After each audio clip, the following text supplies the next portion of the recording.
noches. Vamos a dar inicio a nuestra actividad para poder aprovechar el tiempo y poder atender sus dudas, sus comentarios. Voy a tratar de hacer una pequeña introducción para que ustedes vayan formándose por el orden de los temas del programa que vamos a evaluar en el segundo parcial. Como les escribí ahí en un mensaje que les envié hace unos minutos, indicándoles la hora que íbamos a iniciar. Sin embargo, nos hemos pasado unos minutos porque han estado ingresando, han estado pidiendo acceso a la actividad y entonces eso me ha atrasado un poquito para que estén todos al unísono. Les manifesté ahí también que el examen lo vamos a empezar a las 2:30 de la tarde para que podamos tener 60 minutos para el desarrollo del examen. Uno de los comentarios que me hicieron en ambas secciones es que muy poquito tiempo. Entonces vamos a aumentar con la finalidad de que ustedes traten de leer. Yo creo que la recomendación, yo me voy a permitir hacer unas recomendaciones con base a lo que he leído en el desarrollo de sus trabajos.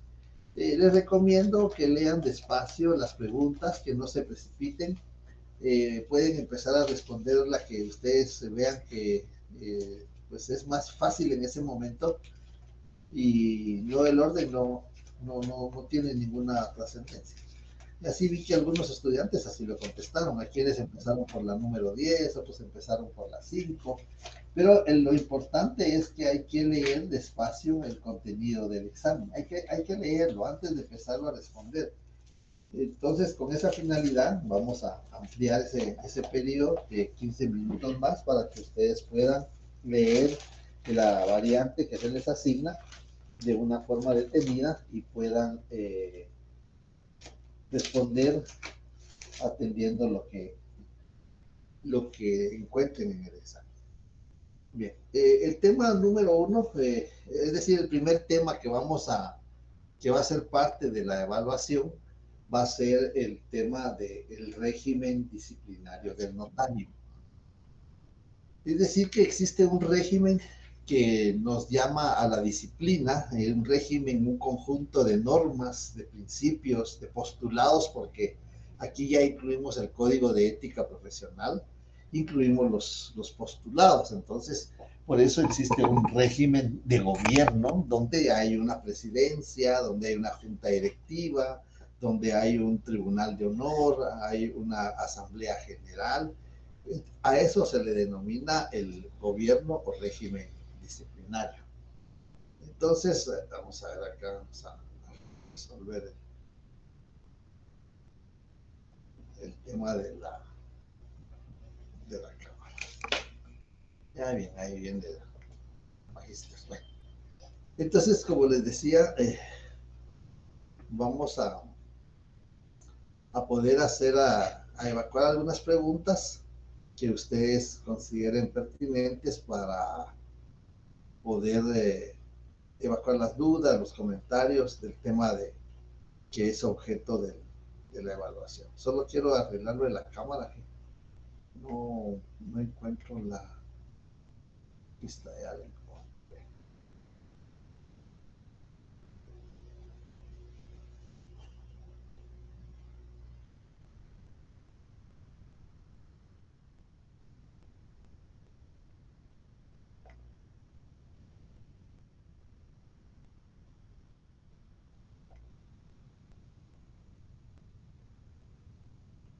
Ahí. Muy bien.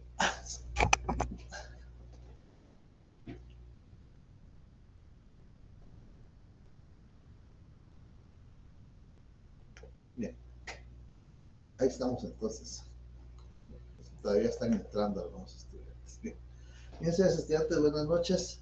El tema, como les decía, que vamos a analizar, o que va a ser objeto del examen, mejor dicho, va a ser el tema del régimen disciplinario del gobierno, del notario. Hay un gobierno porque tenemos que atender ciertas disposiciones basados fundamentalmente en el artículo 90 de la Constitución Política de la República, donde a partir de 1946, cuando se obliga a los profesionales a pertenecer al colegio profesional. como consecuencia de eso, en el artículo 90 nos obliga que todo el ejercicio de la profesión todo profesional debe estar inscrito o pertenecer al colegio profesional. El artículo 90 de la Constitución Política de la República regula lo siguiente, y aquí es muy importante que tomamos en cuenta algunos elementos que vamos a encontrar y que los cuales yo les pido que tomen nota. Aún hay algunos que quieren ingresar. Bien, espero que estén de las dos secciones. En el artículo 90, la colegiación profesional. La colegiación de los profesionales universitarios es obligatoria y tendrá por fines. Aquí hay algo muy importante que hay que anotar. Aquí podemos subrayar cuáles son los fines de la colegiación profesional. Por eso este es un tema muy importante. Tendrá por fines la superación moral, científica, técnica y material de los profesionales de las profesiones universitarias y el control de su ejercicio. Ahí encontramos entonces el fundamento jurídico constitucional que el notario debe pertenecer obligadamente al colegio profesional que tiene los fines, se establecen los fines de la colegiación, de la colegiación. No, oigan, pongan mucha atención con esto, por favor. Sí, eso sí es fundamental. Yo sé que se ponen nerviosos sobre el tiempo, pero aparte son los fines de la colegiación como institución y aparte son los fines de los colegios profesionales. Son dos cosas totalmente distintas.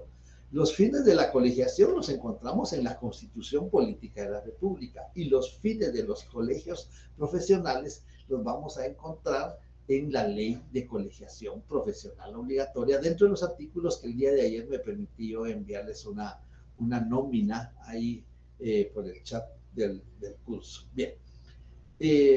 Luego tenemos en el segundo párrafo del artículo 90 los colegios profesionales como asociaciones gremiales. Son una asociación, son personas jurídicas de carácter gremial. Eso es muy importante porque hay personas jurídicas de carácter civil, hay personas jurídicas de carácter mercantil y aquí tenemos personas jurídicas de carácter gremial. Entonces hay que poner mucha atención que la naturaleza de la institución, de la colegiación es de carácter gremial. ¿Sí? Aparte de esto, dice, los colegios profesionales como asociaciones gremiales con personalidad jurídica funcionarán de conformidad con la ley de colegiación profesional obligatoria. Aquí ya nos remite a la ley de colegiación que vamos a ver más adelante. Luego vamos a encontrar, permítanme, y los estatutos de cada colegio. Entonces, ¿qué regula? ¿Qué regula la colegiación? Regula la colegiación, uno, la Constitución Política de la República, artículo 90 de la Constitución Política de la República.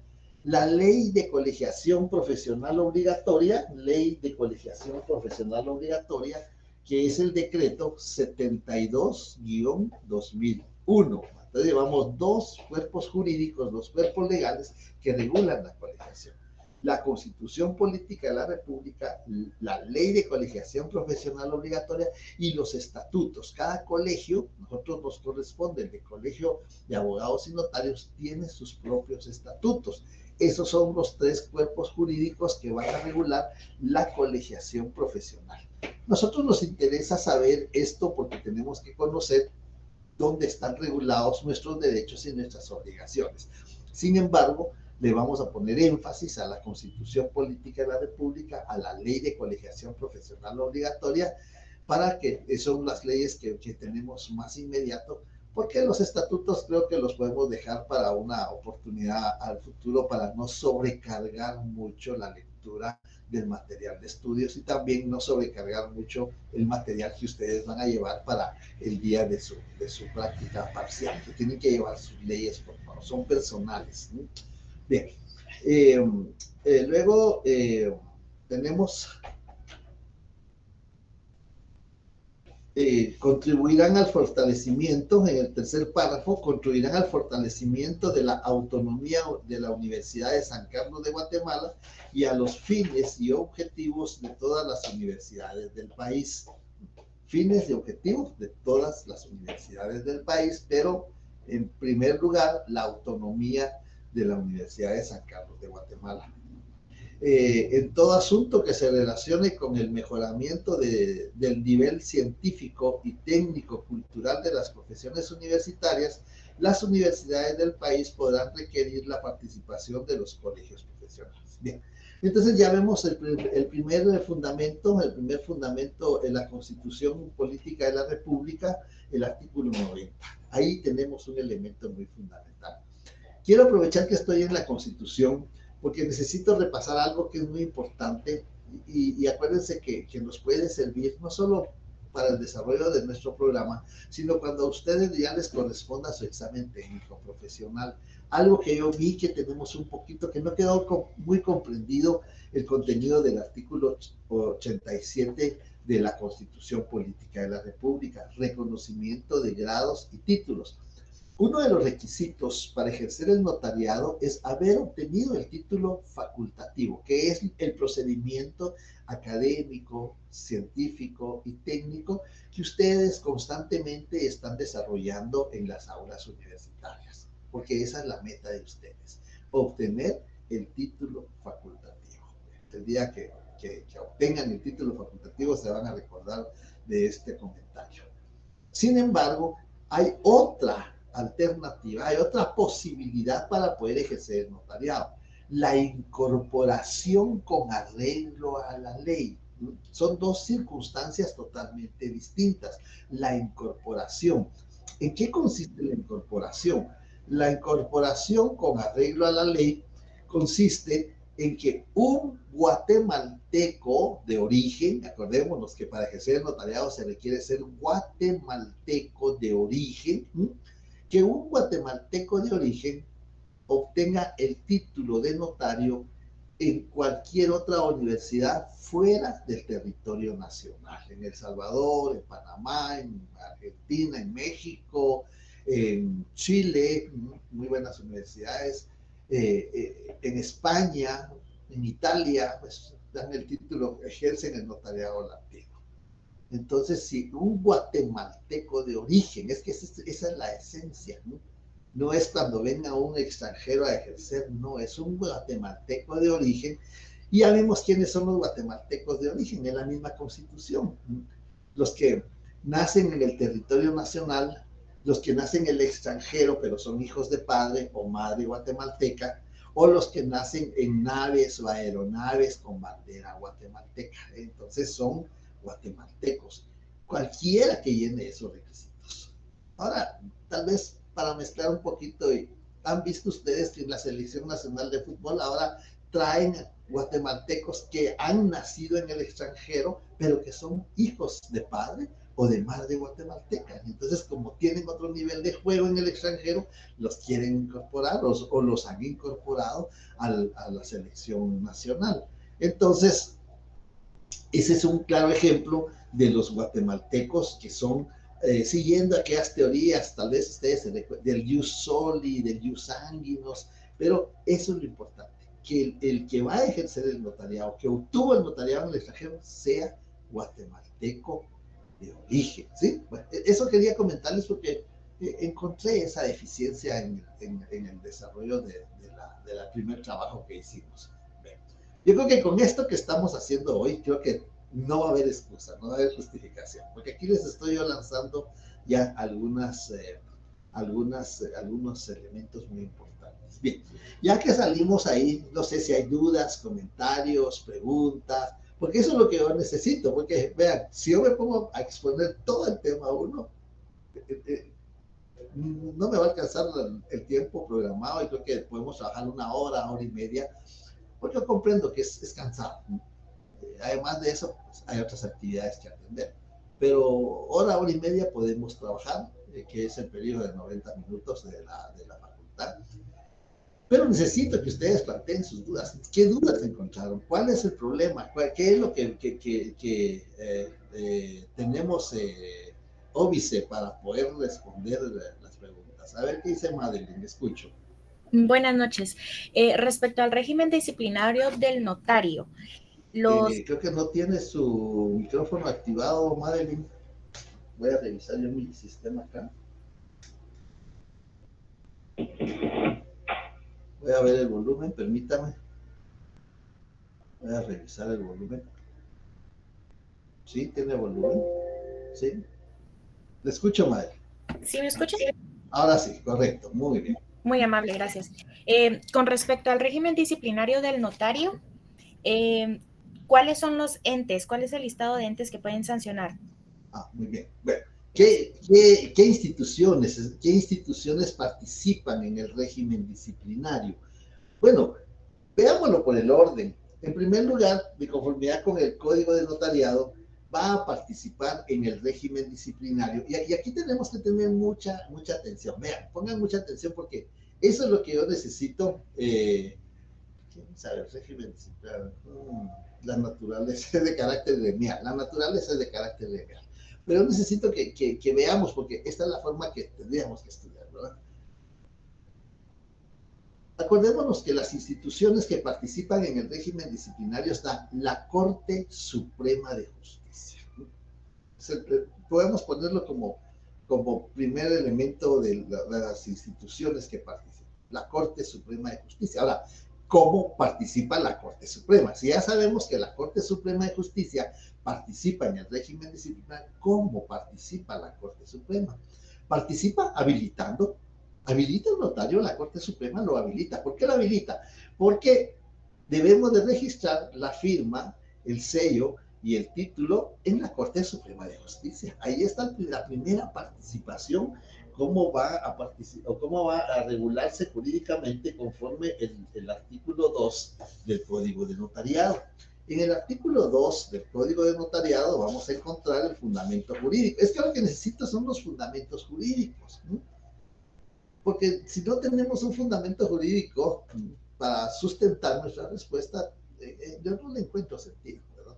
En el artículo 2 del Código de Notariado, para ejercer el notariado se requiere, vamos a irnos dos, aquí podemos hacerle un círculo, podemos anotarlo ahí, haber obtenido, perdón, el ser 3, haber registrado en la Corte Suprema de Justicia el título facultativo o de incorporación y la firma y sello que se usará con el nombre y apellidos usuales. ¿Qué es lo que vamos a registrar? 1, el título. 2, la firma. 3, el sello. Y 4, el título o el de incorporación. Esos son lo que vamos a registrar en la Corte Suprema de Justicia. De esa manera participa la Corte Suprema, habilitando, ¿sí? Bueno, pero también la Corte Suprema de Justicia participa sancionando. Y se dan cuenta que yo esto no lo expongo en las clases porque no hay preguntas. Estamos leyendo el artículo 2 del Código de Notariado, en el numeral 3. Esto no da tiempo a explicarlo en las clases porque no hay preguntas. Por ejemplo, ahorita que Madeline ya me pregunta, formula una pregunta directa, entonces yo trato de ir abarcando los elementos. A ver qué dice Rosita. No sé, ¿eso está agradeciendo o quiere participar? Bien. Además de esto, también vamos a encontrar que la Corte Suprema de Justicia participa sancionando. La Corte Suprema de Justicia participa sancionando y lo vamos a encontrar en el artículo 100 del Código de Notariado. Los notarios que dejen de enviar los testimonios a que se hace referencia al artículo 37 o de dar los avisos a que se contrae el artículo 38 de esta ley, dentro de los términos fijados para el efecto, incurrirán en una multa por infracción que impondrá el director del Archivo General de Protocolos y pagará en la tesorería del organismo judicial. Aquí también participa la Corte Suprema de Justicia. Acordémonos que la Corte Suprema de Justicia tiene dos funciones. La función administrativa, que es en la que estamos ahorita, y la función jurisdiccional, ¿no? Cuando se integra por cámaras, cuando conoce los amparos, cuando conoce todos estos elementos de carácter procesal. Entonces tiene dos funciones la Corte Suprema de Justicia. La función administrativa, en este caso, eso es lo que nos estamos atendiendo, la Corte Suprema de Justicia, en el artículo 99, en el artículo, todavía hay quienes quieren ingresar, en el artículo 99, cuando la Corte Suprema de Justicia, por razón de oficio, interviniere, tuviere conocimiento que un notario ha incurrido en alguna de las causales de incapacidad para el ejercicio de su profesión, lo hará saber a uno de los fiscales de las salas. Ya no hay fiscales de las salas, ya no es la fiscalía. Ahora lo hace saber a el Procurador General de la Nación. Vean los cambios que han habido dentro de la legislación. Fiscales de las salas ya no hay. Los fiscales ahora están en el Ministerio Público. Su función es otra. No es una función que tenga relación con este artículo. Y entonces aquí quien conoce va a ser la Procuraduría General de la Nación. En esas cositas hay que ir poniendo mucha atención. Luego vamos a encontrar cómo participa, habilitando, sancionando, sanciona, ¿verdad? La Corte Suprema de Justicia sanciona, pero también la Corte Suprema de Justicia inhabilita. Miren las tres funciones que tiene la Corte Suprema de Justicia: habilita, sanciona e inhabilita, en el artículo 98. Para los efectos de esta ley, aquí todavía se menciona el Ministerio Público, pero ya el Ministerio Público no tiene nada que ver acá. Para los efectos, aquí tendríamos que ver el decreto 55-2010, que regula, determina o estipula, pero nunca dice, nunca habla, porque la ley no dice, la ley no habla, regula. Este decreto 55-2010 regula que en todos los términos, en todos los artículos donde se lea Ministerio Público, en el caso del Código Procesal Civil, Código Notariado, se va a interpretar que es la Procuraduría General de la Nación. Bien, pero aquí menciona que para los efectos de esta ley, yo lo voy a leer ya conforme está integrando la ley. La Procuraduría General de la Nación o cualquier persona particular tiene derecho a denunciar ante la Corte Suprema de Justicia los impedimentos del notario. ¿Cuáles son los impedimentos del notario? Bueno, los impedimentos del notario lo vimos en las sesiones anteriores, donde están en el artículo 3, tienen impedimentos para ejercer el notariado. Entonces, ahí vemos que esos impedimentos regulados en el artículo 3 del Código Notariado, la persona que tenga conocimiento o en la Procuraduría General de la Nación, sería el procurador a través de su sección, ¿no? Puede denunciar ante la Corte Suprema de Justicia. Entonces, ahí tenemos el fundamento jurídico. ¿Cómo participa la Corte Suprema de Justicia en el régimen disciplinario? Uno, habilitando. Fundamento jurídico, artículo 2, numeral 3, en el que se establece que debe de registrarse el título, la firma, el sello, la incorporación.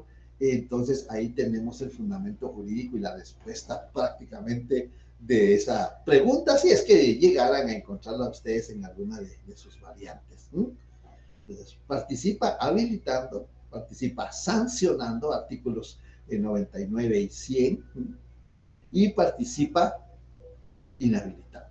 Pero la Corte Suprema de Justicia tiene otra característica más, otra forma de participar. ¿Alguien quiere preguntar? Alexia, ¿le escucho? Sí, disculpe, ¿el fundamento de la inhabilitación de la Corte Suprema de Justicia en dónde se encuentra? Lo de la inhabilitación es un procedimiento, no es solo un fundamento. Tenemos que leer del artículo 98 al artículo 103, ahí está todo el procedimiento de los órganos que participan, especialmente en el 98 y en el 99 encontramos, es más, en el 98 vamos a encontrar qué recurso cabe cuando la Corte Suprema de Justicia recibe una denuncia que un notario tiene impedimento para ejercer la función. va a dictar, por supuesto que acordémonos que el derecho de defensa es un derecho constitucional y es un derecho sagrado. Le van a correr audiencia al notario para que se pronuncie sobre la circunstancia, puede aportar las pruebas. Esta es otra cosa que les falta. Cuando decíamos en una pregunta que decía, ¿qué pasa si el notario se niega a extender una copia? ¿Qué pasa si el notario se niega a hacer la fase de consulta? Pues muchos me decían audiencia por 24 horas, pero el juez no va a dar audiencia por 24 horas. Hay que acudir al juez, hay que plantearle al juez. El juez va a resolver, ¿sí? ¿Qué quiere decir? Tiene que haber, aquí en este caso no sería una denuncia, porque si el notario se niega a hacer efectivo el principio constitucional, artículos 30 y 31 de la Constitución, se niega a hacer efectivo el principio constitucional de publicidad, que tiene dos fases. La fase de consulta, que está en el artículo 22 del Código de Notariado, y la fase de copias, que está en el artículo 73 del Código de Notariado. ¿Qué pasa si se niega a hacer efectivo una de estas fases? Bueno, la persona interesada acude a un juez de primera instancia, quien le dará audiencia por 24 horas al notario y quien dictará la resolución. Es decir, porque ustedes me responden, audiencia por 24 horas al notario, pero es que esa audiencia no sale así por así como que apareciera de un sombrerito un conejo, no. Tiene que haber un procedimiento. Y lo mismo sucede acá. Pongan mucha atención porque lo mismo sucede acá. Supónganse que viniera una pregunta, explica el procedimiento para decretar el impedimento de un notario. ¿Ante quién? Ante la Corte Suprema de Justicia. ¿Quién puede denunciarlo? Cualquier persona particular, el Procurador General de la Nación. Y aquí está audiencia al notario que se le está señalando esa circunstancia, porque el derecho de defensa es constitucional. No podemos obviar ese derecho de defensa. Bien. Pero también les decía que la Corte Suprema de Justicia tiene otra forma de participar. Voy a resumir, todavía hay quienes quieren ingresar. Voy a resumir.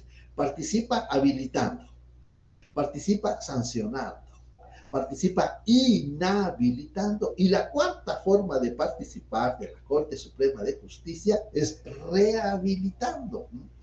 Aquel notario que ha sido condenado, es decir, ya la sentencia está ejecutoriada, ya no hay recurso pendiente que plantear, el notario que ha sido condenado por alguno de los delitos que están regulados en el numeral 4 del artículo 3 del Código de Notariado, pueden pedir su rehabilitación. Es decir, vean, la legislación es tan noble. Muchos extranjeros se sorprenden y dicen, qué noble la legislación, lo inhabilitaron por cometer un delito y todavía le dan la oportunidad. La respuesta es difícil. La rehabilitación es difícil. Y vamos a ver. Porque la Corte Suprema de Justicia, de conformidad con el artículo 104, los notarios que hubieran sido condenados por los delitos especificados en el inciso 4 del artículo 3 de esta ley, Código Notariado, es ley, ¿verdad? De esta ley, podrán ser rehabilitados por la Corte Suprema de Justicia, siempre que concurran las circunstancias siguientes, ¿sí? Porque muchas veces cuando estamos en el examen técnico profesional planteamos esta pregunta y lo primero que nos dicen son, miren, que haya cumplido más de 2 años, que se haya cumplido la sentencia, que haya un dictamen favorable del Consejo Superior Universitario, que no haya reincidencia. Entonces, eso no, porque tiene que haber un procedimiento, tiene que haber una denuncia del impedimento, tiene que declararse el impedimento, tiene que haberse planteado el recurso que procede en contra de esa resolución. Cumplida la pena, debe de transcurrir el tiempo de la pena más 2 años más y reunir los requisitos que son los siguientes. 1, que hubieran transcurrido 2 años más del tiempo impuesto como pena en la sentencia. 2, que durante el tiempo de condena y los 2 años más a que se refiere el inciso anterior, hubiere observado buena conducta. Cuando uno está estudiando y uno lee esto, se pregunta, ¿Y cómo voy a probar yo mi buena conducta? Porque tengo que probar. Por supuesto, yo puedo decir, mire, yo mantuve buena conducta, yo estoy aquí haciendo esto, haciendo aquello positivo. Pero ¿cómo lo tengo que probar? Entonces, aquí vienen las preguntas. ¿Cómo se prueba la buena conducta? Bueno, pues como informe de la dirección del sistema penitenciario, pero eso es durante el tiempo de la condena y los 2 años más. ¿Cómo voy a probar yo que después de los 2 años he tenido buena conducta? Con declaraciones juradas. Propongo la declaración jurada de personas honorables. Entonces vemos aquí es donde surgen las preguntas. También, por supuesto, antecedentes penales, antecedentes policiales, por supuesto que también son, muchas gracias por el aporte, son elementos que hay que presentar en el expediente. Bueno, y luego dice, todavía quieren ingresar algunos. Les decía, todavía nos falta que no hubiera reincidencia. Acordémonos que el Código Penal regula cuando hay reincidencia, cuando hay habitualidad en el caso de las acciones penales. Entonces, esto tenemos también cómo demostrar, y aquí es donde viene lo de los antecedentes penales, ¿verdad? Y antecedentes policiales, que no hay reincidencia. Luego, el cuarto, y creo que este es el más difícil, que emitiera dictamen favorable el Consejo Superior Universitario de la Universidad de San Carlos de Guatemala. Ahí toman nota, porque aquí ya viene otra institución que participa en el régimen disciplinario, en el gobierno del régimen disciplinario. Debe de haber un dictamen favorable. Hay que cabildear con todos los miembros del Consejo Superior Universitario. Hay que plantearles la situación, hay que demostrarles pues, ciertas circunstancias para que el Consejo Superior Universitario emita un dictamen favorable. Tienen que agendarlo, tienen que conocerlo en el pleno y emitir un dictamen favorable. Esos son los requisitos. Entonces vemos ahí que la Corte Suprema de Justicia participa de 4 formas. No sé si surge alguna duda, algún comentario. Siempre en el artículo 105, sí, Nilton, le escucho, y después Verónica. Buenas noches, licenciado. Una Buenas duda es noches. que dice que yo me apoyo de un texto del doctor Neri Roberto Muñoz, Sí. y él en su texto pues cita a su vez al licenciado Quesada Toruña, y precisamente sobre la rehabilitación, él habla que la legislación guatemalteca contempla procedimientos de rehabilitación según el órgano que impuso la sanción disciplinaria. Si es de naturaleza jurisdiccional, la rehabilitación corresponde a la Corte Suprema de Justicia, y si es de índole gremial, aquella compete al Consejo Superior Universitario. Pero en el mismo libro indica que el primer procedimiento, que sería el jurisdiccional, se regula en el Código de Notariado. Sin embargo, habla de que el segundo ya no fue incluido en la ley de colegiación. Entonces digo yo, en este caso, cuando la sanción es de índole gremial, si no está regulado en la ley, ¿qué se puede hacer en este caso? Acordémonos que el artículo 154 de la Constitución, solo lo que la ley permite. En la ley le voy a atender su planteamiento, porque lo iba a hablar cuando estuviéramos en la otra institución que es el colegio, pero para que no se nos quede ahí en el tintero. En la ley de colegiación profesional obligatoria, que fue derogada por la que está vigente, sí se permitía una rehabilitación de carácter gremial. Sin embargo, atendiendo muchas observaciones, muchos comentarios de la Unión Internacional del Notariado y otras instituciones, que les digo, se sorprenden que haya una rehabilitación de aquel notario que ha sido condenado por algún delito. Ellos se sorprenden, ¿no? Les decimos, mire, el trámite es bien difícil, con solo conseguir el dictamen favorable. Pero ya el legislador ya no incluyó una rehabilitación de carácter gremial. ¿Qué quiere decir? Si el colegio profesional nos inhabilita definitivamente, lo que sucedió es que ahora el colegio profesional nos puede inhabilitar temporalmente y definitivamente. Temporalmente, al vencerse el plazo y al cumplir los requisitos de presentar la solicitud y algunas circunstancias que hay que acreditar, el notario vuelve a rehabilitarse. Pero cuando ha sido inhabilitado definitivamente, ya no hay rehabilitación. Lo felicito que esté leyendo el libro de nuestro estimado amigo, nuestro querido maestro, fue mi maestro, fue el presidente del Instituto de Derecho Notarial también, y es un buen libro, nos orienta bastante, pero hay cosas que han cambiado. Ya atendimos a Nilton, no sé si con eso queda satisfecho, Nilton, si no, vamos por el orden a Verónica. Sí, licenciado, muchas gracias.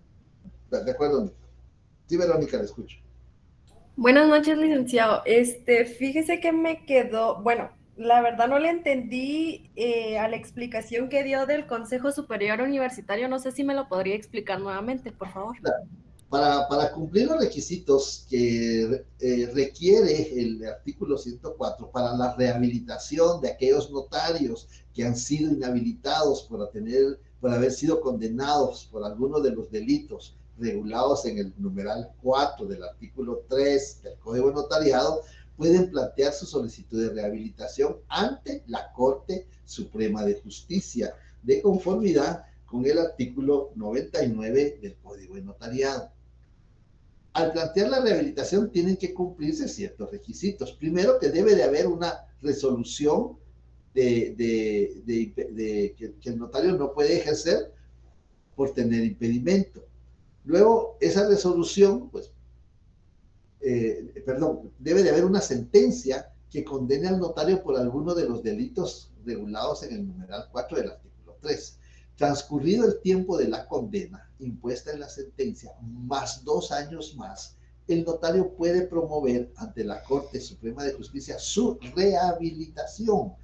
Pero para obtener la rehabilitación debe cumplir con los requisitos que están regulados en el artículo 104 del Código Notariado. Y me voy a referir exclusivamente al que usted pregunta. El dictamen favorable que debe de emitir el Consejo Superior Universitario. Les decía que este dictamen es bien difícil, cuesta bastante poder obtenerlo vean, cuando yo tengo la oportunidad pregunto, porque yo sé que me va a servir en clase. Por ejemplo,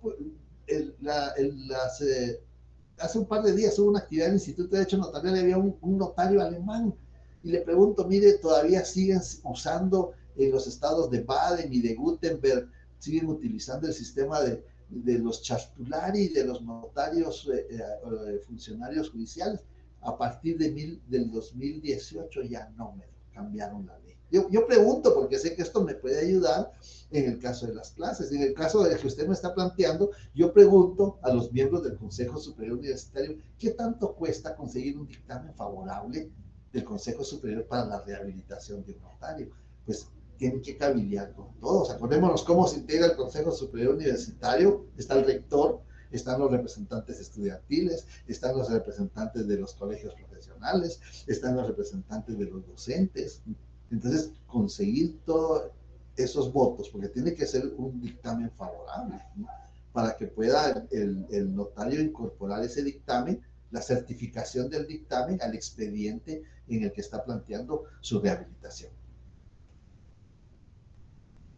No sé si con eso queda satisfecha, Verónica. Sí, licenciado, muchas gracias.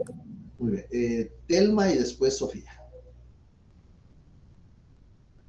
Gracias, Lick. Una pregunta. El Código de Notariado nos indica estas participaciones de la Corte Suprema de Justicia para lo que usted nos acaba de decir, ¿verdad? Inhabilitar, sancionar, habilitar, pero ya internamente dentro de la Corte, como está integrada por Cámara, Secretaría, Presidencia y tal, ¿qué dependencia exacta es a la que el notario debe de acudir y resolver todo esto? Cuando se refiere a la Corte, se refiere a la Corte en pleno. La solicitud hay que plantearla, honorables magistrados de la Corte Suprema de Justicia, porque es la Corte en pleno la que va a conocer. No es una Cámara, no es el presidente. El presidente tiene otra función con el notariado, porque el presidente lo que hace es nombrar a los inspectores de protocolo. Esa sí función exclusiva del presidente de la Corte Suprema de Justicia. Pero en este caso la solicitud, cuando se refiere a la Corte Suprema de Justicia, se refiere a la Corte en pleno. Entonces el planteamiento hay que hacerlo, por eso les decía, tiene la actividad jurisdiccional y la actividad administrativa. ¿Cómo dirigimos el escrito? Honorables magistrados de la Corte Suprema de Justicia. Yo, fulano de tantos años, guatemalteco de este domicilio, abogado y notario, señalo como lugar para recibir notificaciones. Ante usted comparezco a promover diligencias de rehabilitación por haber sido inhabilitado. Eso sería más o menos cómo escribimos el escrito que vamos a presentar. Entonces, para concretar su respuesta, es al Pleno de la Corte. Muchísimas gracias, Lic. Le escucho, Sofía.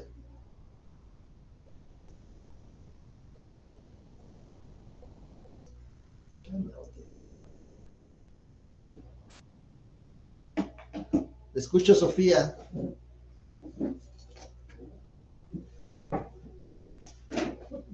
Sofía. Bueno, mientras que Sofía, a ver.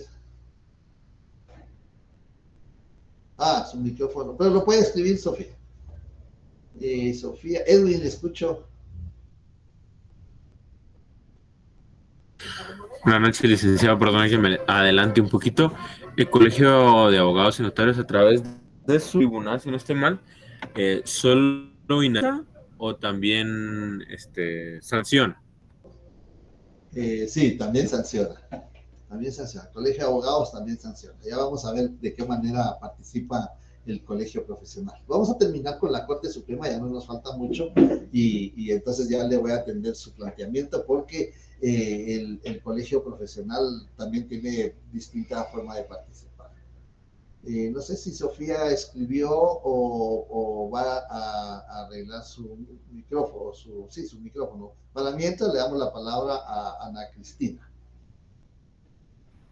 Sí, buenas noches, licenciado. Usted mencionaba que la Corte Suprema de Justicia participa sancionando.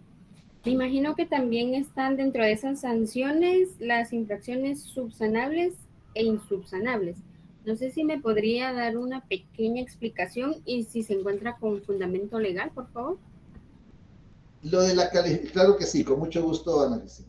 Con la relación de la denominación de subsanables e insubsanables, no tenemos un fundamento jurídico, pero es lo que sucede cuando se practica, y de veras aquí sí nos vamos a adelantar un poquito porque es el último tema, cuando se practica la revisión de protocolo. Cuando se practica la revisión de protocolo, ahí es donde aplicamos esta denominación de subsanables e insubsanables, porque cuando se practica la revisión de protocolo, si el notario, por ejemplo, no ha remitido, porque los atestados son los comprobantes que agregamos al final del protocolo.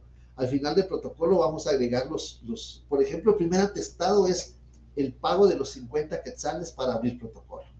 Tenemos que tener la orden de pago, vamos a la tesorería del organismo judicial, pagamos los 50 quetzales, nos lo van a sellar y va a estampar la máquina registradora del banco, lo llevamos al archivo protocolos y nos va a quedar el original y a ellos les queda una copia, al director le queda una copia y al notario le queda el original. Ese original es un atestado. Ese atestado es el primer atestado que el notario va a tener en el año. Cada año ese es su primer atestado. Entonces, cuando el notario no tiene los atestados, porque de todos los avisos que el notario está obligado, en el 38 hay una serie de avisos, en el 38 el Código Notariado, en el 45 el Código Notariado aviso de testamento, en el 43 de la Ley de Organismo Judicial tenemos el aviso de protocolización de un documento que viene del extranjero, esa serie de avisos, el aviso de escritura cancelada, los testimonios especiales que están en el artículo 37, todos esos testimonios no tenemos copia, pero tenemos un comprobante que nos entregan. Cuando presentamos el testimonio especial, nos entregan una constancia que hemos entregado el testimonio especial de una escritura X de tal fecha. Esos comprobantes los tenemos que agregar al protocolo al final del tomo. Al final del tomo los agregamos y esos se llaman comprobantes porque nos sirven para comprobar que hemos cumplido con nuestras obligaciones. Cuando nos llama el director, porque el protocolo no es del notario, sino que es del Estado, y el Estado tiene todo el derecho de revisar el protocolo, las características del contrato de depósito, el director de archivo de protocolos nos llama, venga, le vamos a revisar el protocolo y va a revisar. ¿Qué va a revisar? Él no va a ponerse a leer instrumento por instrumento. Él lo que va a revisar es que no hayan hojas en limpio, que no se haya dejado mucho espacio en las hojas de las firmas, que no hayan tachones por los saqueos de los testados entre renglonados. Eso puede revisar así muy rápidamente. Pero lo que le va a poner mucho énfasis son a los atestados. Usted hizo la escritura número 1 el 2 de enero, pero pagó el derecho de apertura de protocolo el 5 de enero. Esa es una infracción. Esa infracción es insubsanable, no se puede subsanar. El expediente lo remiten, no el protocolo, no, el expediente lo remiten a la Corte Suprema de Justicia y la Corte Suprema de Justicia es la que va a sancionar. Esa es insubsanable. Porque yo hice el pago el 5, pero la escritura tiene fecha 2 y no tiene efecto retroactivo. Nosotros como juristas sabemos cuándo una ley o una acción tiene efecto retroactivo en materia penal y cuando favorece al réu. Entonces, decir, mire, es que yo pagué, pero pagué el 5, pero la escritura tiene fecha 2. Esa es insubsanable. Una subsanable. Cuando llevamos el protocolo lo tenemos que presentar, empastado. Este es el protocolo empastado, lo tenemos que presentar empastado, pero cuando no lo empastamos y lo llevamos al archivo de protocolos para la revisión, cometemos una infracción. Esa infracción es subsanable. ¿Por qué es subsanable? Porque el inspector de protocolos, el que le revisa el protocolo, le va a decir, mire, le doy 30 días para que empaste el protocolo. Y cuando lo tenga empastado, lo trae. ¿Qué está haciendo ahí? Subsanando esa omisión. Y así hay muchas, pero eso lo vamos a ver hasta para el examen final, pero yo para evacuar su duda, pero así hay muchas infracciones. Acordémonos que hay delitos, faltas e infracciones. ¿Cómo transgredir una norma jurídica? ¿Sí? No sé si con eso es suficiente, Cristina. Sí, gracias, licenciado. Muy bien. Bien. Entonces ya vimos cómo participa la Corte Suprema de Justicia. La buena conducta, ¿cómo se comprueba? Bueno, la buena conducta se puede comprobar, en primer lugar, durante el tiempo de la condena, con el informe del director del sistema penitenciario. Él es el que le va a pedir un informe al encargado del lugar donde estuvo detenido el notario, él va a rendir un informe, y le van a hacer su dictamen, que sí observó buena conducta durante el tiempo que estuvo cumpliendo la condena. Y dentro de los 2 años más, ¿cómo se va a comprobar? Bueno, se puede comprobar con declaración jurada. Pues propongo a ciertas personas honorables y de arraigo para que vayan y declaren ante el notario bajo juramento que conocen al notario y que el notario ha tenido buena conducta. O podría ser también, muchas veces los alcaldes, cuando, por ejemplo, aquí en Guatemala es difícil porque hay mucha población, pero los alcaldes de algunos municipios también extienden constancias de vecinos, que es vecino, que es un vecino honorable, que pues por la comunidad se le conoce que tiene buena conducta. Eso podría ser otra posibilidad. Pero aquí viene el ingenio. Aquí actuamos como abogados, entonces viene el ingenio de qué buscar, cómo comprobar esa buena conducta. Le escucho, Mil. Buenas noches, licenciado. Buenas noches. La pregunta de Sofía era la siguiente. ¿La Corte Suprema de Justicia y el Consejo Superior Universitario integran el régimen disciplinario? ¿O tiene alguna otra función el Consejo en este régimen? El Consejo no, pero la universidad sí. El consejo no tiene otra función, pero la Universidad de San Carlos sí tiene otra función. Vamos a ver en su momento. Bueno, se la voy a adelantar porque no sea que se me olvide después. La función que tiene la Universidad de San Carlos, bueno, y no solo la Universidad de San Carlos, todas las universidades que tengan facultad de derecho, conferir el título. Esa es la función que tienen las universidades. Conferir el título a través de la Facultad de Derecho, de Ciencias Jurídicas o como le llamen, pero otros se llama Ciencias Jurídicas y Sociales. La universidad tiene la función de conferir el título. ¿Qué quiere decir? Nos está cumpliendo con un requisito para habilitarnos para ejercer el notariado.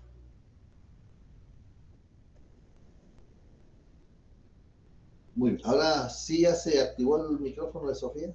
Creo que estábamos esperando a que...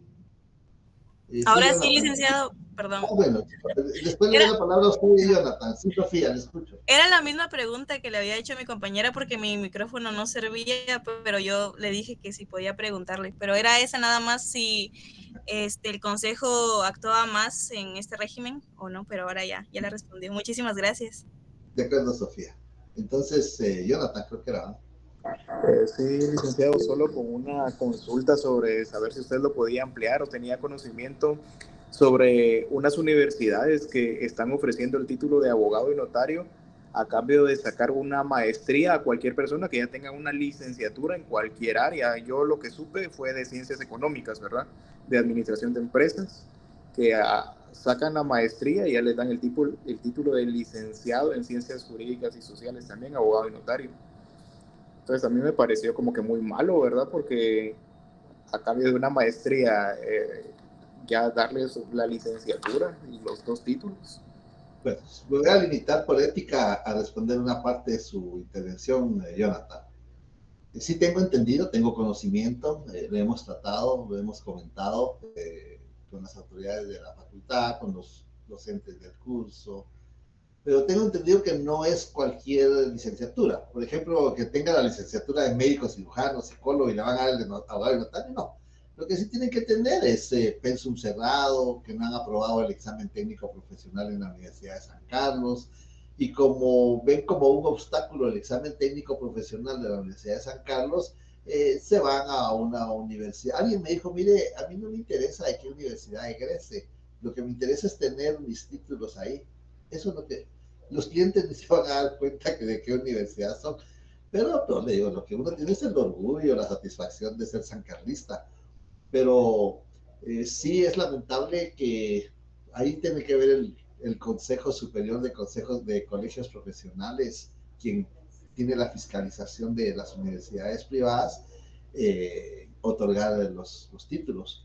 Pero yo tengo entendido que no es cualquier licenciatura. Tienen que tener aprobado o la licenciatura. Es que en la facultad pueden graduarse de licenciados en ciencias jurídicas y sociales, nada más. ¿Qué quiere decir? Elaboran la tesis, presentan la tesis, sustentan el examen público de tesis y les dan el grado académico de licenciado en ciencias jurídicas y sociales, pero no han sustentado el examen técnico profesional. Entonces ya con la licenciatura de la Facultad de Derecho de la Universidad de San Carlos, van a otra universidad, se inscriben en un posgrado y ese es el requisito para que les otorguen el título.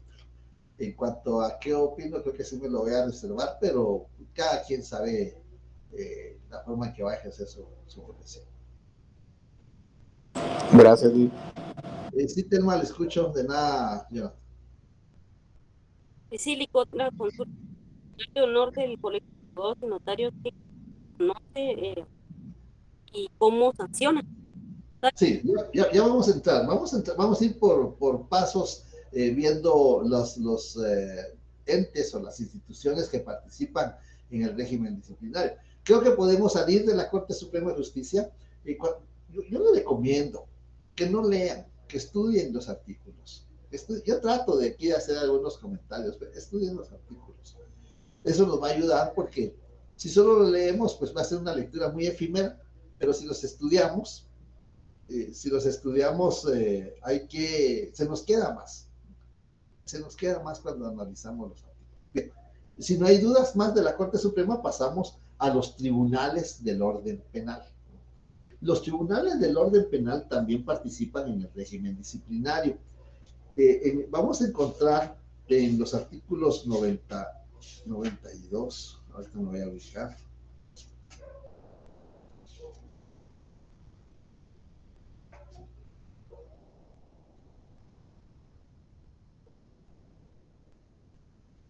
Los tribunales del orden penal participan porque cuando dictan un auto de procesamiento, acordémonos que ahí hay una incompatibilidad. Aquí tenemos que tener cuidado con esto. Hay incompatibilidad en aquellas circunstancias que son temporales, que están reguladas en el artículo 4 del Código de Notariado.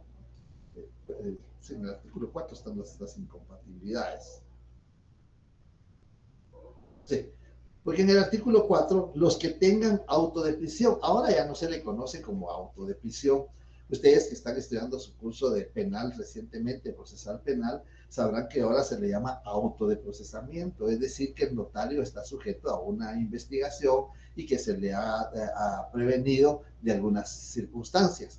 En ese momento, el tribunal que decreta el auto de procesamiento remite el aviso a la Corte Suprema de Justicia para que lo anote en un libro que va a llevar el control, estoy buscando por acá, que va a llevar el control de los notarios que han sido declarados en esa circunstancia.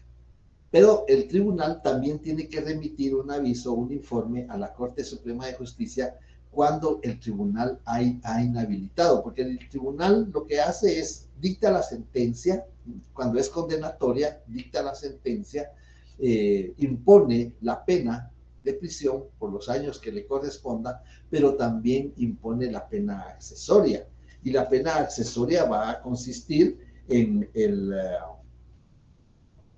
la inhabilitación del ejercicio profesional. Ahí va a conocer entonces el Tribunal de Orden Penal y remitiéndole el aviso a la Corte Suprema de Justicia. Esa es la forma en que participan los tribunales del orden penal, nada más los tribunales del orden penal, al dictar la sentencia.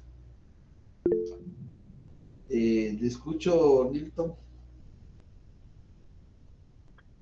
Licenciado, y en este caso, digamos, solo se le remite o solo se le comunica a la Corte Suprema de Justicia, no se le tiene que comunicar también al colegio profesional.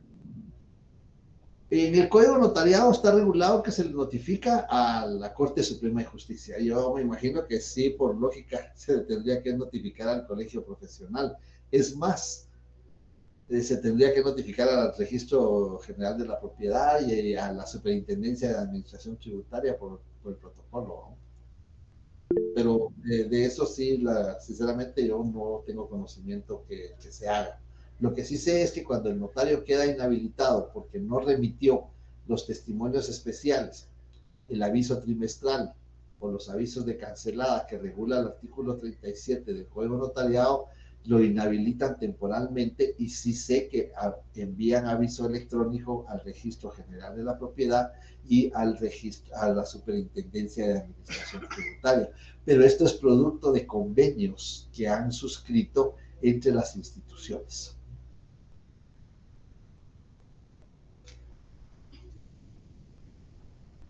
Le escucho, Madre. ¿Qué artículo del Código de Notariado regula el aviso que debe dar los tribunales de orden penal a la Corte? Sí, ahorita lo estamos aquí ubicando en el Código de Notariado.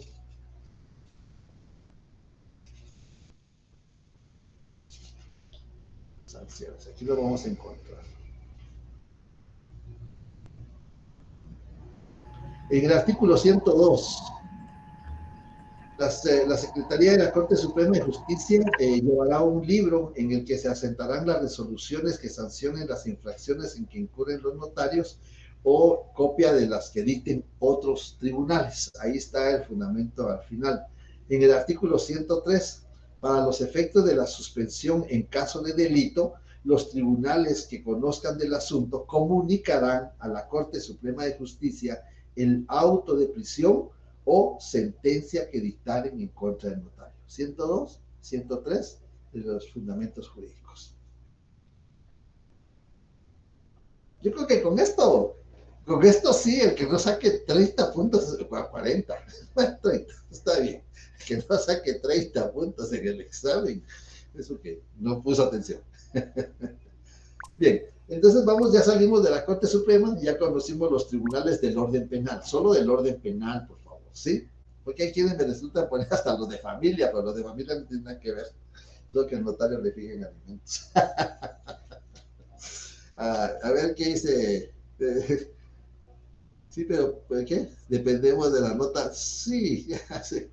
Bueno, pero ahí van por el 40, vamos por el 49. Bien.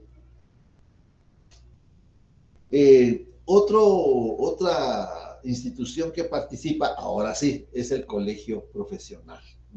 El colegio profesional, el Colegio de Abogados y Notarios de Guatemala, participa, aquí sí vamos a ver de qué formas participan.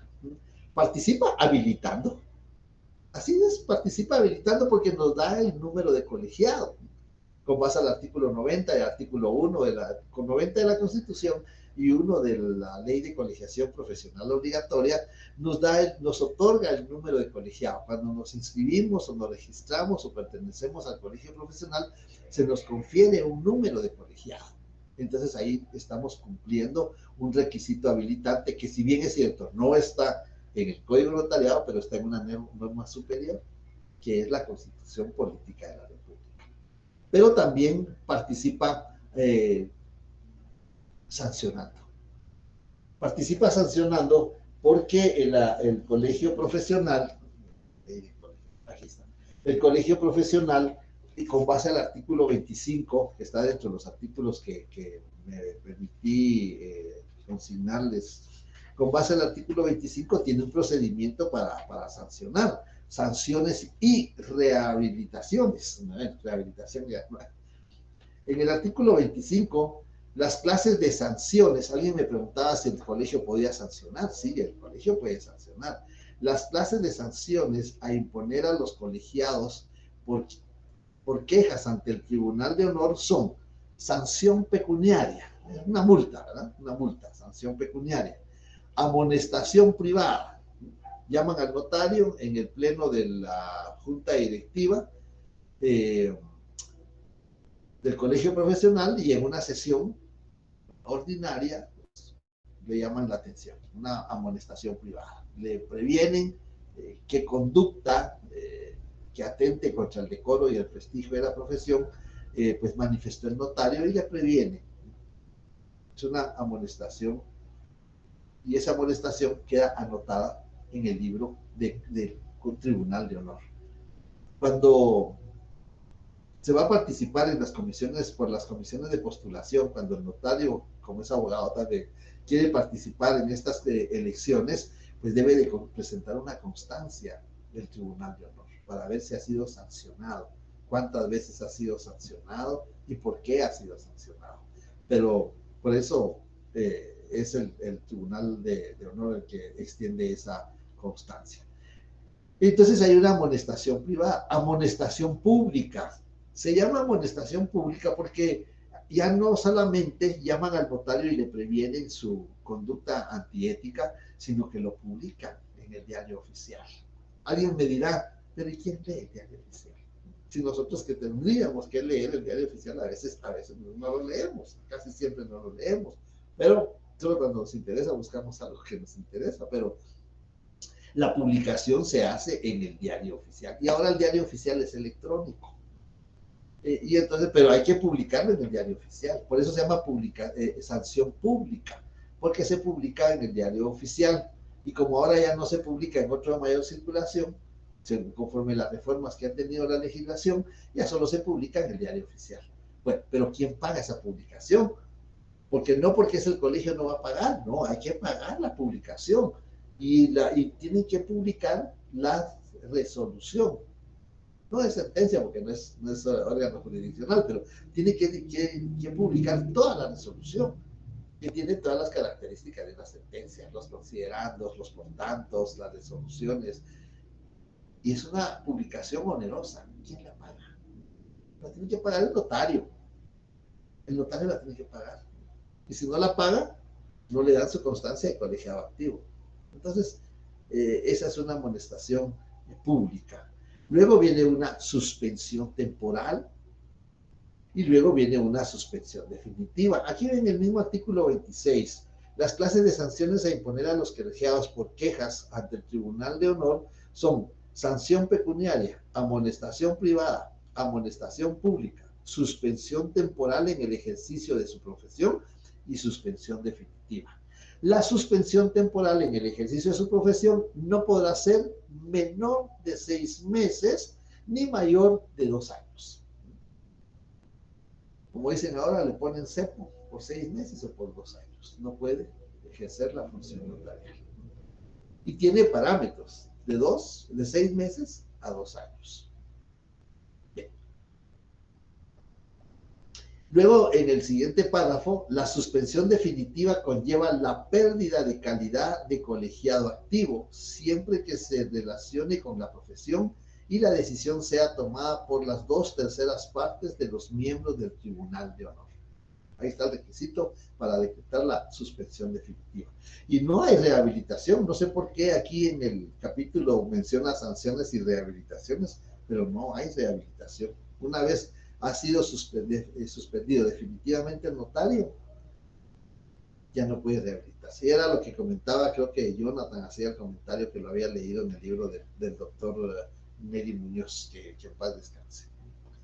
Bien, entonces el colegio profesional, sí, Freddy, lo escucho. Feliz noche, licenciado, ¿me escucha? Le escucho, buenas noches. Justamente estaba pensando en esto de la sanción definitiva. ¿Podemos tomar la sanción definitiva como un sinónimo de inhabilitación, Lic, o no? Y si es así, entonces también el colegio profesional puede inhabilitar y no solo la Corte Suprema de Justicia. Entonces, esa es mi pregunta. Por supuesto, es una inhabilitación. Bueno, pero no puede, si ha sido inhabilitado, no puede ejercer la función notarial, porque uno de los requisitos es que usted, cuando uno va a los tribunales, ¿qué es lo primero que le pide el notificador? Permítame su carnet. Bueno, ahí en el carnet que a uno le dan, que uno presenta, ahí está hasta qué fecha está uno colegiado activo. Y si hay suspensión, pues me imagino que el colegio profesional hará saberlo a través de algún aviso a la Corte Suprema, para la Corte Suprema lo hace saber a los tribunales, al registro de la propiedad, porque acordémonos que está en juego la seguridad jurídica. Y por eso me imagino yo que sí tiene que remitir avisos correspondientes. Lic, pero siguiendo con la pregunta, en este caso, cuando hay una suspensión definitiva, no se sigue el procedimiento que establece el Código Notarial para la rehabilitación, ¿verdad? Porque es distinto órgano y distinto procedimiento. Exactamente. Aquella rehabilitación es para los notarios que han sido condenados por algunos de los delitos que están regulados en el numeral 4 del artículo 3, exclusivamente. Ayer mencionamos otra clase de delitos, pero esos delitos no están en el numeral 4. Entonces, si es condenado por alguno de esos delitos, no podría aplicarse la rehabilitación que regula el artículo 104 del Código Notarial. Bien, entonces vamos viendo. ¿Sí le escucho, Rodolfo? Muchas gracias, licenciado. Entonces, para aclarar, existen dos procesos entonces para suspensión. Sería Sí, en el colegio y en otro. Sí, para inhabilitar a los notarios. Sí. El de la Corte Suprema de Justicia y el del Colegio Profesional. Muchas gracias. Muy bien. Entonces vemos ahí que el Colegio Profesional participa habilitando, participa sancionando, y ahí están las clases de sanciones que puede imponer, y participa suspendiendo temporal o definitivamente. Bien, entonces ya salimos de ahí de los, vemos aquí en el programa, tenemos tribunales, se refiere a los tribunales de orden penal, tenemos la Corte Suprema de Justicia, el Colegio Profesional, la rehabilitación, la impugnación y los recursos. Bueno, en la Ley de Colegiación Profesional Obligatoria hay dos recursos que están regulados en los artículos que me permití remitirles. En el artículo 27 de la Ley de Colegiación Profesional Obligatoria está regulado un recurso que puede plantear el notario, y en el artículo 36 también de la Ley de Colegiación Profesional también hay otro recurso que puede plantear el notario. En el Código de Notariado, tenemos también los recursos regulados en el artículo 90, en el artículo 105. El expediente de rehabilitación se tramitará ante la Corte Suprema de Justicia y contra la resolución que dicte no cabrá más recurso que el de responsabilidad. Ahí tenemos un recurso. También en el artículo 106 tenemos regulado otro recurso. perdón, 107. El notario que pidiese liquidación de honorarios, el juez ordenará a la Secretaría para que informe si se ajusta al arancel. Seguidamente dará vista por 2 días a los interesados si la liquidación se encuentra ajustada a la ley, aprobando sin más trámite. El auto que apruebe será apelable. Hay otro recurso regulado en el Código de Notariado, que es contra el auto que apruebe la liquidación de honorarios. Es decir, aquí hay un procedimiento. En el 107 está regulado un procedimiento. El notario presenta su liquidación de honorarios ante el juez. ¿Qué juez? Pues tiene que ser un juez de instancia civil o de paz civil. Ahí tenemos que aplicar la cuantía. Los juzgados de paz civil conocen aquellos asuntos hasta 50,000 quetzales. Por supuesto que hay cuantías especiales. Coatepeque, Santa Lucía, Cochumalguapa, tienen cuantías especiales. Hay un acuerdo de la Corte Suprema de Justicia que determina estas cuantías especiales. Y los juzgados de instancia del departamento, de las cabeceras departamentales, hasta 50,000 quetzales. Perdón, de paz hasta 50,000 quetzales. De 50,000 quetzales con 1 centavo en adelante van a conocer los juzgados de instancia civil. Entonces, dependiendo cuánto está pidiendo el honorario, el notario, liquidación de honorarios, si son hasta 50,000 quetzales, lo va a plantear en un juzgado de paz, aquí en la capital. Si es más de 50,000 con 1 centavo, le corresponde al juzgado de instancia. Le escucho, Rosita. Licenciado, con respecto a lo que estaba hablando de los artículos 27 y 36 de los recursos, es referente a la rehabilitación, ¿verdad? No, son recursos que tiene regulada la ley de colegiación profesional obligatoria, pero no es en contra no es por la rehabilitación. La ley de colegiación profesional obligatoria no tiene regulado rehabilitación. Si no está en la ley, no existe. Así. Gracias, licenciado. Muy bien. Todavía se están incorporando algunos estudiantes. Vean, solo un punto estamos analizando y son las 8:20. Bueno, vamos a seguir agotando. ¿Qué otro recurso encontramos en el Código de Notariado? Bueno, pues ahí ya encontramos el recurso de responsabilidad, el recurso de apelación y también en el caso de la sanción, en el artículo 98, en el último párrafo, contra la resolución que se dicte cabrá el recurso de reposición ante la misma Corte. Claro, sin perjuicio de una acción de amparo que puede presentarse, pero eso es diferente. Esa es acción, ya no es recurso. Entonces, ahí tenemos el punto número... Wow, ahí me están escribiendo, creo que de Japón o de algo así. Hemos visto las impugnaciones. Sí, Telma, lo escucho. Curso de reconsideración está ahí en el código, ¿verdad? ¿Y que ese también aplica aquí? Sí, también aplica. ¿Lo ubicó en el artículo? Sí, es el 100. Muy bien. Yo tratando de aprovechar el tiempo, ¿verdad? Porque solo un punto hemos visto. Entonces, nos tocaría ver el punto de la función notarial, pero ese punto es un poquito más extenso, entonces, ustedes me dicen. Es que de veras, como en la clase allá tenemos pues, menos tiempo y aquí hay más participación, voy a ver. Aquí hay de las 2 secciones, estudiantes de las 2 secciones.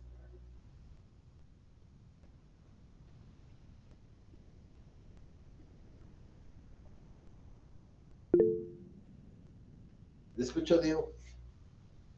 El tribunal, el colegio profesional actúa a través del tribunal porque el notario cometió una infracción en contra del código de ética profesional, ¿es así? Así es, correcto. Gracias. Así es. Muy bien. Qué bueno que hay de las 2 secciones. Bueno, me alegro. Bien, nos quedamos cortos. Platicamos un poquito de la función notarial. A ver qué... Sofía, ahora sí te activó su micrófono, Sofía. ¿O no es la misma Sofía? Es otra Sofía Lick. Es otra Sofía, sí. Muy bien, a ver. ¿Le puedo pedir que explique las obligaciones del notario por el solo hecho de ser notario? Muy bien. Por Muy favor. bien, claro. Esto lo vimos en una de las sesiones del curso, obligaciones que tiene el notario. El notario tiene distintas clases de obligaciones. Tiene obligaciones que están reguladas en la ley, todas están en la ley, pero esa cuestión doctrinaria dice obligaciones jurídicas, pero todas están en la ley, pero lo que se busca es obligaciones que estén en un decreto, algo que el código notariado no es decreto ley, alguien me puso por ahí código notariado, decreto ley, no. Entonces les decía, ¿y por qué hay obligaciones que están en la ley ordinaria, pero hay obligaciones que están también en la ley de ética profesional, que son obligaciones deontológicas? En las leyes, en las obligaciones propias de ser notario, vamos a encontrar, por ejemplo, la colegiación profesional. Esa es una obligación propia de ser notario. El momento que ustedes les imponen su bonete de las autoridades de la facultad, ya son notarios. Por supuesto que abogados también, pero ya son notarios y ahora tienen una obligación. ¿Qué obligación tienen? Cumplir con el artículo 90 de la Constitución Política de la República, colegiarse. Esa es una obligación propia de ser notario. Otra obligación propia de ser notario es pagar los 50 quetzales de apertura de protocolo que está regulado en el artículo 11 del Código Notariado. Obligación propia de ser notario. Pagó apertura de protocolo, ya tiene sus hojas de protocolo, llega el primer trimestre, ya se venció el primer trimestre, no autoricé ninguna escritura. No autoricé ninguna escritura. Tengo una obligación propia de ser notario. Tengo que remitir un aviso de conformidad con el artículo 37 del Código Notariado, remitir un aviso a la directora general de protocolos, manifestándole que no autoricé ninguna escritura durante ese trimestre, primer trimestre del año. Y resulta que sí autoricé escrituras, autoricé 10 escrituras. Entonces también tengo que remitir un aviso con base al mismo artículo 37 del Código Notariado, cuál fue la última escritura que autoricé en el primer trimestre. El primer trimestre termina el 30 de marzo. ¿Y cuál fue la última escritura que autoricé durante ese trimestre? Entonces le voy a informar a la señora directora del Archivo General de Protocolos que la última escritura que autoricé en el primer trimestre del año 2024 fue la número 10 de fecha 3 de marzo del año en curso. Guatemala, 30 de marzo del año 2024. La firma y el sello del notario. Esa es obligación propia de ser notario. Otra obligación propia de ser notario es cuando salimos del territorio nacional. Salimos del territorio nacional y vean, muchas veces decimos, ¿para qué van a dar ese aviso? Ni me lo piden. Pero resulta que, por pura casualidad, alguien en el extranjero, el lugar donde fue el notario, le pide que autorice un instrumento. ¿Qué es lo que tiene que tener? Una hoja de papel bond y un bolígrafo y acordarse del curso notariado y redactar el instrumento. Es una escritura. Es una escritura. Alguien me dice una vez, fíjese, licenciado, que en el privado me preguntaron cuál es la escritura que no tiene número. La que autoriza en el extranjero. Esa no tiene número. ¿Por qué no tiene número? Porque no está en el protocolo. Está en papel simple. Pero empezamos en la ciudad de Buenos Aires, el 7 de abril del año 2024, ante mí, notario, comparece, fulano. Es una escritura. Lo que no tiene es número, porque no está en el protocolo. Esa es una obligación propia. Cuando salimos del territorio nacional, la obligación propia de ser notario es remitir un aviso. Remitir un aviso al Archivo General de Protocolo. Que me voy a ausentar. No tenemos que decir a dónde vamos. No tenemos que decir con quién vamos. No tenemos que decir a qué vamos. Solo que nos vamos a ausentar del territorio nacional y dónde dejamos el protocolo. Eso es lo que tenemos que hacer. ¿Dónde dejamos el protocolo? Pues lo dejo con la notaria, con el notario, o lo dejo con el director de la protocolos. Esas son obligaciones propias de ser notario. Esas son obligaciones que están en la ley.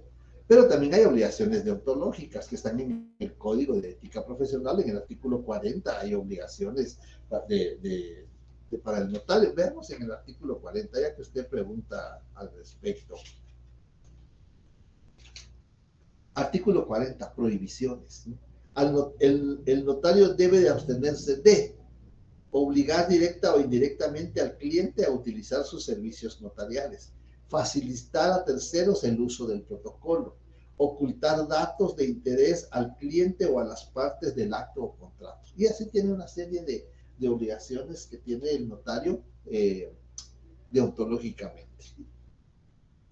Y las otras obligaciones que tiene el notario es cuando autorizamos una escritura, un instrumento público. Cuando autorizamos un instrumento público hay obligaciones previas, simultáneas y posteriores. Eso lo vamos a ver más a fondo cuando entremos a Notariado 2 y veamos cómo redactar una escritura, porque ahí vamos a redactar la escritura, vamos a ver cuáles son las obligaciones previas y cada una de estas circunstancias. No sé si con eso queda satisfecho Sofía Eunice. Por mucho, Lic, muchas gracias. De acuerdo. Le escucho, Madre. ¿Cuál es el fundamento legal para el pago de la apertura de protocolo? 11 del Código Notarial. Perfecto. Y ahorita mencionó dentro de las obligaciones deontológicas el artículo 40, pero no me quedó claro de qué código. Código de ética. Ok, gracias. Bueno, muy bien. Pregunten, que me estoy quedando. Qué hidratado. A ver, Celeste, levanta la mano, ¿qué dice Celeste? Buenas noches, licenciado. Perdone, fíjese que a mí honestamente no me quedó claro los requisitos de forma, de fondo, los esenciales y los no esenciales. No sé si me los podría explicar. Muy bien. Vea, cuando el notario va a redactar un instrumento público, tiene que cumplir ciertas formalidades. Por eso se llama protocolo. Ustedes han oído protocolo de seguridad, protocolo de salud, protocolos de distribución de algunos materiales. Es que son requisitos, son formalidades. En el artículo 13 hay requisitos que van concatenados con el protocolo, porque no todos los instrumentos los autorizamos en el protocolo. Hay instrumentos que autorizamos en papel bond. Ayer hablábamos al respecto, tamaño carta, tamaño oficio. Pero los que autorizamos en el protocolo tenemos que cumplir los requisitos, las formalidades que están en el artículo 13. Formalidades que están en el artículo 13. Ahí encontramos las formalidades del protocolo. Cuando vamos a redactar un instrumento público, por ejemplo, una escritura pública, entonces vamos a encontrar requisitos de carácter general, requisitos que se llaman requisitos no esenciales. Se llaman no esenciales porque se pueden enmendar. Me tiene una pregunta en un examen parcial que decía cómo se autorizan cuando se enmienda un error de fondo, cómo lo autoriza el notario. Está en el artículo 77, por mí y ante mí. Entonces, esos requisitos no esenciales, por ejemplo, el notario no consignó la edad de uno de los otorgantes. No consignó la edad. Cuando lo presenta al registro le van a decir se suspende porque no consignó la edad del vendedor o del comprador. ¿Qué hace el notario? El notario va a subsanar esa omisión aplicando el artículo 36 del Código de Notariado y el artículo 77, literal E, donde el notario va a autorizar una escritura por mí y ante mí. Una escritura de aclaración, de ampliación, que puede autorizar el notario por mí ante mí, porque es un requisito de forma no esencial, de los que están en el artículo 29 del Código de Notariado. La otra categoría de requisitos son los requisitos esenciales.